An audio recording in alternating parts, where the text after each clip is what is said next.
Good morning student.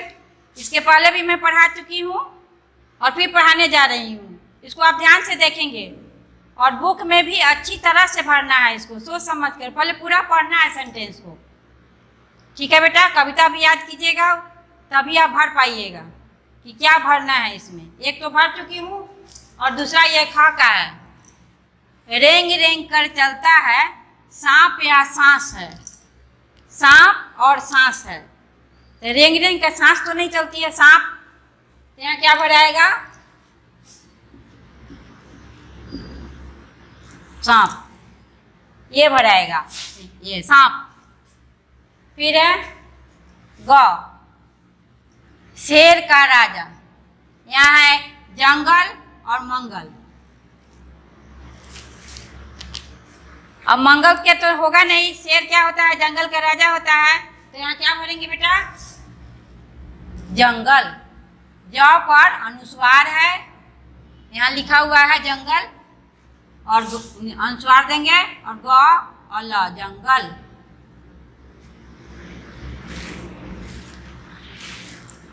शेर जंगल का राजा है। ठीक है, ये भराएगा जंगल, इसमें भराएगा सांप। फिर है यहाँ आपको आ गया, नीचे लिखे शब्दों में उचित स्थान पर अनुस्वार और चंद्रबिंदु की मात्रा लगाकर शब्द लिखो। अब आपको यहाँ बेटा अनुस्वार भी लगाना है और चंद्रबिंदु भी लगाना है।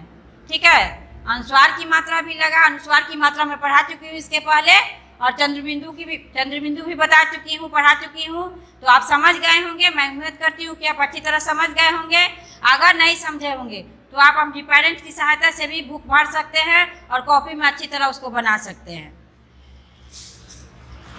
अब देखिए यहाँ चांद है, इसमें चंद्रबिंदु लगेगा, चांद हो गया, तो यहाँ लिखेंगे चांद। फिर यहाँ पर, यहाँ चंद्रबिंदु नहीं लगेगा, शंख है, तो यहाँ पर अनुस्वार देंगे तो क्या हो जाएगा? शंख। शंख जो पूजा पाठ में बजाया जाता है, आप जानते होइएगा। फिर यहाँ सतान लिखा हुआ, सतान है, तो इस पर अनुस्वार लगा देंगे तो क्या हो जाएगा? संतान। फिर यहाँ अगठी लिखा हुआ है, तो अगठी तो नहीं होगा, चंद्रबिंदु लगा देंगे तो क्या हो जाएगा? यहाँ लिख देंगे संतान, यहाँ लिख देंगे अंगूठी।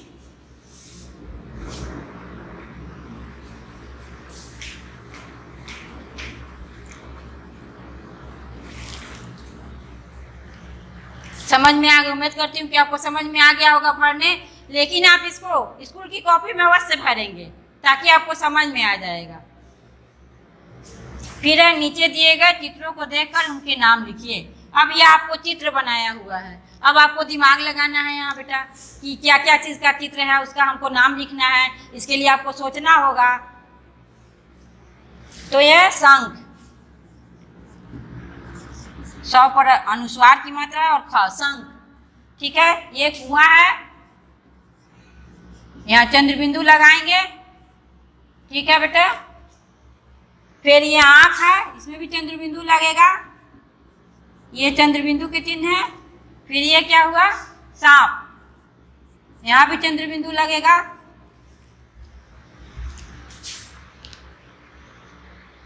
अब यह है, देखिए, सोचिए और लिख कर बताइए। सोच कर बताएं कि आप विद्यालय में अपने घर में अपने मित्रों के साथ कौन से खेल खेलते हैं। किन्हीं 4 खेल का नाम लिखना है। अब आप अपने मित्र के साथ, जब आपका स्कूल खुला हुआ था या आप स्कूल में आप खेलते थे, या कौन सा खेल आप खेलना पसंद करते थे, उसके बारे में आपको लिखना है। या अभी घर पे हैं आप, तो कौन सा खेल खेलना आपको अच्छा लगता है, उस 4 खेलों का नाम लिखना है। ठीक है, लूडो, कैरम बोर्ड,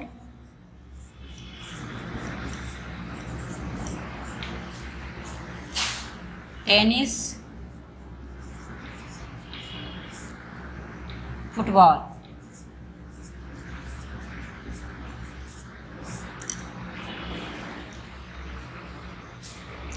चार खेल हो गया। आप इसको कॉपी में भी उसी तरह लिखेंगे। 4 खेल का देखिए मैं लिखी हूँ, आप अपने से और जो आपको अधिक खेल पसंद है उसके बारे में भी आप लिख सकते हैं, उस खेल का नाम आप दे सकते हैं। फिर है पढ़कर उच्चारण कीजिए। अब इसको आपको पढ़कर उच्चारण करना है, ये क्या लिखा हुआ है, ये क्या लिखा हुआ है, ये क्या, सबको पढ़ेंगे। तो यहाँ लिखा हुआ अंगूर, अ पर अनुस्वार है, ग में दीर्घऊ है, र अंगूर, फिर स पर अनुस्वार है और ख शंख, फिर प पर अनुस्वार है, ख आकार है पंखा, फिर इस पर चंद्र बिंदु है, अनुस्वार नहीं है। आ पर चंद्र बिंदु है, च ल आंचल, फिर छाँव पर चंद्र बिंदु है, छा व छाँव, इसको पढ़ेंगे छाँव। ऊँट है, ऊपर चंद्र बिंदु है और ट ऊँट।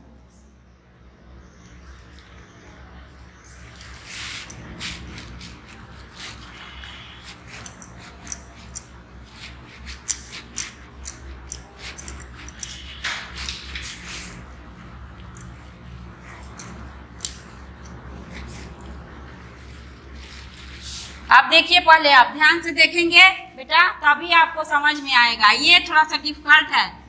यहाँ विसर्ग का चिन्ह है, ये विसर्ग है, आपको याद रखना पड़ेगा। जब ऐसे चिन्ह होते हैं, ये ऐसा चिन्ह दिया जहाँ भी, इसको क्या पढ़ेंगे, विसर्ग। क्या पढ़ेंगे बेटा, विसर्ग। हमेशा ध्यान में रखेंगे कि विसर्ग, ये विसर्ग है, इसको याद रखेंगे, ठीक है। अब यहाँ देखिए तप, ये ऋषि तप कर रहे हैं, ठीक है। तो तपा, इसको क्या पढ़ेंगे, तपा। त में हलंत, आ जोर, प में हलंत, जोर, आ जोर, हलंत, विसर्ग। और यहाँ तप, तपा, इसको क्या पढ़ेंगे, इसलिए कि विसर्ग है, प में विसर्ग लगा हुआ है, इसको क्या पढ़ेंगे, तप। फिर यहाँ छ विसर्ग लगा हुआ है, फिर यहाँ फलता विसर्ग लगा हुआ है, फिर अनंता विसर्ग लगा हुआ है, फिर पुनः यहाँ भी विसर्ग लगा हुआ है, फिर मूलतः, सबको पढ़ेंगे, मुंह में दीर्घऊ की मात्रा है, लता मूलता, फिर यहाँ विसर्ग लगा हुआ है तो मूलतः, फिर यहाँ नी विसर्ग, स निसहाय, इसको क्या पढ़ेंगे, नी, और यहाँ विसर्ग की मात्रा लगा हुआ है, विसर्ग, तो यहाँ निसहाय पढ़ेंगे, इसको निसंकोच हुआ, शब्द शब्द शब्द, और स में विसर्ग लगा हुआ है, तो इसके क्या पढ़ेंगे, शब्द स, स्वतः, प्रातः, दुस्साहस, दू में लगा हुआ है यहाँ पर विसर्ग, ठीक है। इसको आपको ध्यान से पढ़ना पड़ेगा। इसको आपको पढ़ने में थोड़ा सा कठिनाई जरूर होगी, लेकिन आपको पढ़ने में अच्छा भी लगेगा। और पहले मन लगा के आपको पढ़ना पड़ेगा। किसी भी एक शब्द को आप पढ़िए, लेकिन मन लगा कर पढ़िए। 5-10 मिनट ही पढ़िए बेटा, लेकिन उसको याद कीजिए। पढ़ाई को कभी भी बोझ नहीं समझिए, उसको आप पढ़िएगा मन लगा के, अवश्य आपको याद होगी। अब यहाँ पढ़कर समझे और बोलकर सुनाए। पहले ऊपर में हम देखें क्या कह रहा है, हमको क्या लिख रहा है, उसको तो आप पढ़िएगा पहले। तो यहाँ लिखा हुआ है पढ़कर समझे और बोलकर सुनाए। अब देखिए, रोज प्रातः, यहाँ विसर्ग लगा हुआ है, विसर्ग, छ में विसर्ग है। रोज प्रातः 6 बजे उठो। रोज सुबह उठने के लिए कहा जा रहा है आपको। राम प्रायः सैर को जाता है। राम प्रायः सैर को घूमने जाता है। इस पाठ को पुनः पढ़ो, यानी जो लिखा हुआ है उसको आपको रोज पढ़ना है, पुनः पढ़ो। निसहाय की सहायता करो। जो निसहाय है, जो आपसे मदद लेना चाहता है, उसकी मदद अवश्य करें। आप अपने छोटे भाई बहन की मदद अवश्य करें, क्योंकि उसको अगर बुक पढ़ने नहीं आता है तो आप उसको पढ़कर बताएं, समझाएं, उसके साथ प्यार से रहें। निसहाय की सहायता करो। झूठ बोलने का दुस्साहस मत करो। झूठ तो कभी नहीं बोलना चाहिए, चाहे शिक्षक हो या माता पिता हो या आपके अंकल आंटी हो, कोई भी हो, ठीक है बेटा। कभी भी झूठ नहीं बोलना चाहिए। जो भी बोलिए आप सच सच बताइए। अगर आपसे कोई गलती भी होती है तो उसको एकदम सच बताइए कि हाँ हमसे गलती हुई है। झूठ बोलना अच्छी बात नहीं है बेटा। अब देखिए यहाँ, इसको आपको समझना है। लिखा हुआ ये नुक्ता है। अब आपको आ गया नुक्ता। ये जो चिन्ह है ये नुक्ता है, यहाँ पर दिया हुआ है, ये नुक्ता है। आपको नुक्ता के प्रयोग से अर्थ भेद वाले शब्द, नुक्ता यानी एक बिंदु, यानी एक बिंदु यहाँ पर दिया हुआ है, तो यह क्या हुआ, नुक्ता है। अब आपको देखना है, इसको खाली कुछ करना नहीं है, इसको बस समझो और बोलकर पढ़ना है, ठीक है। तो ये लड़का जो है बलगम है, ये क्या है, बलगम निकाल रहा है, ठीक है। और यहाँ कमीज है, ठीक है। कमीज की आस्तीन की भाग जिसमें बटन लगता है, इसमें बटन लगा हुआ है, इसका माप लेना है खाली, ठीक है। और कुछ नहीं करना है, इसको दिमाग लगा के पढ़ना है कि ये लड़का क्या कर रहा है। इसको ध्यान से आपको देखना होगा, समझना होगा कि ये क्या निकाल रहा है, ये शर्ट का बटन लगा हुआ है, इसका नाप कैसे लेंगे, ये सब आपको अपने दिमाग लगाना होगा। यहाँ है कप, कप बलगम, यानी जो बलगम है उसको क्या बोलते हैं, कप। जो आप लोग के मुंह से खांसते हैं जो कप निकलता है उसको क्या बोलते हैं बेटा, बलगम। अब इसी तरह देखिए यहाँ यहाँ क्या लगा हुआ है क में, यहाँ ये जो है नुक्ता लगा हुआ है, इसको क्या पढ़ेंगे, नुक्ता, ठीक है। कमीज की आस्तीन का भाग जिसमें बटन लगता है, यही है हुआ आस्तीन का भाग जिसमें बटन लगा हुआ है। फिर ये देखिए ये क्या चीज का चित्र है, ये हाथी हुआ, गज, हाथी, हाथी को गज भी कहते हैं, आपको पता है।